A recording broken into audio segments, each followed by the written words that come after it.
বলা হয়ে থাকে হাসি সবচেয়ে সেরা ওষুধ। যদিও আমরা অনেকেই এটা বিশ্বাস করি, কিন্তু কখনো কখনো অতিরিক্ত হাসির কারণে হাসপাতালে যাওয়া সহ অপ্রত্যাশিত পরিণতি ঘটনা ঘটে। সম্প্রতি তেমনই একটি ঘটনা খবরের শিরোনাম হয়েছে। ভারতের 53 বছর বয়সী এক ব্যক্তি টিভি দেখার সময় হাসতে হাসতে বেহুশ হয়ে গেছেন।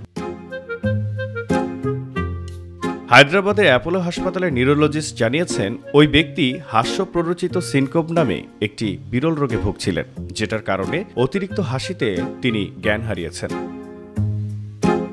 জানা গেছে, পারিবারিক সময় উপভোগকালে ওই ব্যক্তি চা পান করছিলেন এবং টেলিভিশনে জনপ্রিয় একটি কমেডি শো দেখছিলেন। শোটি এতই মজাদার ছিল যে তিনি কয়েক মিনিট পর্যন্ত হাসি থামাতে পারেননি। এক পর্যায়ে তিনি নিয়ন্ত্রণ হারিয়ে ফেলেন এবং অজ্ঞান হয়ে মেঝেতে পড়ে যান।